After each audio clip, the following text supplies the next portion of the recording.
प्रिय विद्यार्थियों, सुप्रभातम। हमने पिछली कक्षा में न्याय दर्शन के अनुसार ज्ञान के स्वरूप को समझा, प्रमा को जाना, अप्रमा को जाना और प्रत्यक्ष प्रमाण पर हमारी चर्चा का आरंभ हो चुका था और वह समाप्त हुई थी इस बिंदु पर कि न्याय के मत में लौकिक और अलौकिक प्रत्यक्ष इस तरह के भेद कहे गए हैं। तो हम आज इन्हीं भेदों पर विस्तार से चर्चा करेंगे। उसके बाद अगले प्रमाणों पर भी बात करेंगे। तो सामान्य रूप से हम लौकिक प्रत्यक्ष उसे कहते हैं जब इंद्रिय का संयोग वस्तु के साथ होता है। यह लौकिक प्रत्यक्ष द्विविध होता है, बाह्य तथा मानस। बाह्य प्रत्यक्ष पंच इंद्रियों पर निर्भर करता है, चक्षु, श्रोत्र, त्वक, जिह्वा तथा घ्राण। और मानस प्रत्यक्ष मानसिक अनुभूतियों के साथ जब मन संयुक्त होता है तब होता है। इस तरह से लौकिक प्रत्यक्ष षड्विध हो गया, जिनके नाम कहे गए हैं चाक्षुष, श्रौत, स्पार्शन, रासन, घ्राणज तथा मानस। तो इस दृष्टि से यह 6 ज्ञानेंद्रियां हैं, जिनमें से 5 बाह्य इंद्रियां हैं और एक मन अंतर इंद्रिय है। प्रत्येक बाह्य इंद्रिय उसी भौतिक तत्व से निर्मित है जिसका विशेष गुण जानने की क्षमता उस इंद्रिय में है। इसीलिए उनके नाम भी उसी प्रकार से कहे जाते हैं। और मन अंतरिंद्रिय है, इसीलिए आत्मा की इच्छा, द्वेष, सुख, दुख, प्रयत्न इत्यादि का प्रत्यक्ष मन करता है। तो जिस तरह से बाह्य इंद्रियां पंचभूतों से बनी हुई है, महाभूतों से निर्मित है, उस तरह से मन का स्वरूप नहीं कहा गया, अपितु मन के बारे में यह कहा जाता है कि उसकी शक्ति सीमित नहीं है, अपितु वह सभी इंद्रियों के द्वारा जो ज्ञान प्राप्त होता है उनके मध्य भी वह सामंजस्य स्थापित करता है और उन ज्ञानों को प्राप्त करने के लिए भी वह प्रवृत्त होता है। इसीलिए वह एक प्रकार से केंद्रीय इंद्रिय है और सभी इंद्रियों में मुख्य है। सभी दर्शन प्रायः मन को अंतरिंद्रिय मानते हैं, किंतु वेदांत का एक समूह मन को इस रूप में स्वीकार नहीं करता है। उसे हम वेदांत दर्शन के प्रसंग में जानेंगे। तो इस तरह से लौकिक प्रत्यक्ष के षड भेद कहे गए हैं। दूसरे प्रकार से भी न्याय के ग्रंथों में लौकिक प्रत्यक्ष का विभाजन प्राप्त होता है और उसे कहा गया है निर्विकल्पक, सविकल्पक तथा प्रत्यभिज्ञा। निर्विकल्पक ज्ञान अर्थात प्रत्यक्ष का अविकसित रूप। न्याय यह कहता है कि प्रथम दृष्टि में हमें किसी भी वस्तु, व्यक्ति इत्यादि का निर्विकल्पक ज्ञान ही होता है। जैसे कि अकस्मात कोई मनुष्य हमारे सामने आता है तो हम पहली प्रतीति होती है कोई है। उसके कुछ क्षण बाद यह मन में भाव उत्पन्न होता है कि यह राम है, यह छात्र है, यह मेरा मित्र है। इस तरह के जो अन्य विकल्प उस व्यक्ति के विषय में है, या इसी तरह कोई वस्तु हो सकती है अंधकार में, या सामान्य रूप से भी हमारे सामने कोई वस्तु अचानक आती है तो हम यही सोचते हैं ये है, कुछ है। उसके पश्चात हम जब उसका स्पर्श करते हैं, उसे ठीक से देखते हैं, तो हमें समझ में आता है कि अच्छा यह इस प्रकार की वस्तु है। तो न्याय यह कहता है कि प्रत्यक्ष का अविकसित रूप ही निर्विकल्पक ज्ञान होता है और प्रत्येक वस्तु का प्रथम दृष्टि में हम निर्विकल्पक ज्ञान ही प्राप्त करते हैं। उसके संबंध में जो विकल्प है वे द्वितीय सोपान पर आते हैं और उस प्रत्यक्ष का जब विकास हो जाता है तो हम उद्देश्य, विधेय आदि रूप से उसका विमर्श करके उस वस्तु के संबंध में पूर्ण ज्ञान को प्राप्त करते हैं। तो इस तरह से विशेष और विशेषण के साथ जब हम ज्ञान प्राप्त कर लेते हैं तो हम उसे सविकल्पक प्रत्यक्ष कहते हैं और उस वस्तु के संबंध में सारे जितने भी उसकी विशेषताएं हैं उसको हम जान लेते हैं। इसके अतिरिक्त भी तीसरे प्रकार का ज्ञान कहा है, वह है प्रत्यभिज्ञा। प्रत्यभिज्ञा अर्थात पहचान।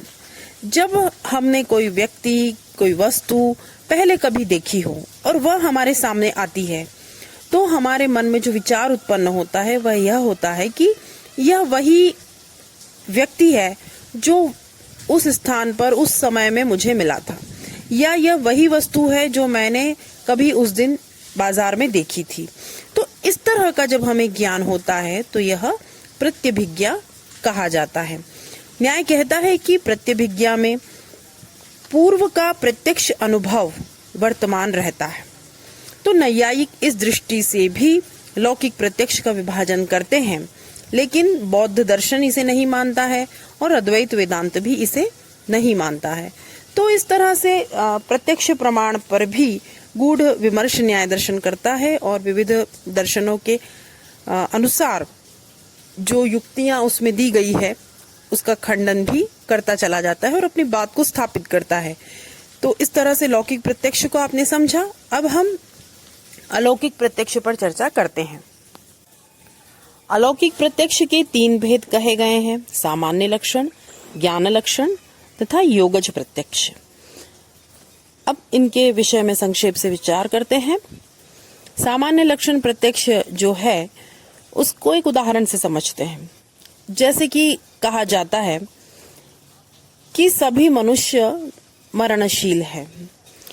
अब न तो हमने सभी मनुष्यों को देखा है, न हमने सभी के अतीत काल को समझा है, हम जान ही नहीं सकते, और न हम किसी के वर्तमान काल को पूर्णतः समझ सकते हैं। 1-2 मनुष्य को देख भी सकते हैं, लेकिन विश्व के सभी मनुष्यों के बारे में तो नहीं जान सकते, और किसी के भविष्य को देखने की तो हमारी क्षमता है ही नहीं। तो इस प्रकार से यह जो तथ्य है, यह तथ्य पूरी मनुष्य जाति पर समान रूप से लागू होता है। तो प्रश्न करता है यदि कोई व्यक्ति कि आप ये कैसे कह सकते हैं कि सभी मनुष्य एक दिन मरेंगे, तो न्याय दर्शन उसमें युक्ति देता है कि यह बात हम अलौकिक प्रत्यक्ष के द्वारा कहते हैं, क्योंकि सभी मनुष्यों का हम इंद्रियों से ज्ञान तो नहीं प्राप्त कर सकते, लेकिन फिर भी हम सब इस निर्विवाद सत्य को जानते हैं कि मनुष्य मरण धर्मा है और उसे मरना ही है। तो यह जो ज्ञान है, यह हमने मनुष्य मात्र को देखकर, उसके सामान्य धर्म मनुष्यत्व के द्वारा जानकर और उसकी मरण धर्मिता को जानकर निश्चित किया है। तो इस प्रकार का जो प्रत्यक्ष होता है उसकी गणना अलौकिक प्रत्यक्ष में कही गई है, क्योंकि मनुष्यत्व का प्रत्यक्ष अनुभव होने का ही फल है कि हमने मनुष्यत्व धर्म विशिष्ट सभी व्यक्तियों को भी जान लिया है और उनके जो विशेष धर्म हैं उनको भी जान लिया है। तो इस तरह से यह एक सामान्य लक्षण प्रत्यक्ष है, क्योंकि एक सामान्य धर्म के द्वारा हम पूरी मनुष्य जाति का जो परिणाम है उसको हम जान गए हैं। तो इस तरह का प्रत्यक्ष लौकिक प्रत्यक्षों से भिन्न है, लेकिन इसकी गणना भी न्याय दर्शन प्रत्यक्ष में करता है। उसके बाद अलौकिक प्रत्यक्ष का जो दूसरा भेद है वह है ज्ञान लक्षण। इसका भी एक सुंदर उदाहरण प्राप्त होता है। और जैसे कि हम कहते हैं कि हिमखंड अति शीतल होता है, कोई पाषाण खंड है तो हम उसे देख करके ही यह अनुभव भी करते हैं कि यह बहुत ठोस होगा, या किसी पुष्प को देखते हैं तो हम यह भी अनुभव कर लेते हैं कि यह अति कोमल होगा। तो इस प्रकार से यह कोमलता, यह ठोस होने का भाव और ये शीतलता का भाव हमने तो नेत्रों से ही देखा था, लेकिन हमने उसको अनुभव भी कर लिया ना। तो नैयायिक कहते हैं कि अतीत में हमारे जो अनुभव है उसके कारण जब हमने पुष्प को देखा तो कोमलता को भी हमने महसूस कर लिया, भले हमने उसे अभी स्पर्श नहीं किया है। इसी तरह से यदि हमने अतीत में कभी बर्फ का स्पर्श किया था तो हमें पता था कि वह शीतल होती है, लेकिन अभी तो हमने स्पर्श नहीं किया। इसी तरह से हमने कभी चमेली के पुष्प को सूंघा होगा, तो चमेली का पुष्प दूर से दिखता है तो हम देख तो रहे हैं पुष्प को, लेकिन उसकी सुगंध का अनुभव भी हम कर ले रहे हैं। उसकी सुगंध को, बहुत दूर है पुष्प, हमारी नासिका तक उसकी सुगंध नहीं भी आ रही है, तब भी हम उसकी सुगंध का अनुभव कर ले रहे हैं। तो न्याय दर्शन यह कहता है कि जो मन में इन सभी विषयों का संबंध स्थापित हो चुका था, इसीलिए आप उस गंध को भी जानते थे, उस स्पर्श को भी जानते थे, लेकिन वह वर्तमान में आप उसको केवल देख रहे हैं। तो एक इंद्रिय से अब दूसरे इंद्रिय के विषय का भी मानो अनुभव कर रहे हैं। तो सामान्यतः लौकिक प्रत्यक्ष कैसा होता है? हम जिस इंद्रिय का प्रयोग कर रहे हैं उस इंद्रिय से संबद्ध ज्ञान को ही हम प्राप्त कर रहे होते हैं।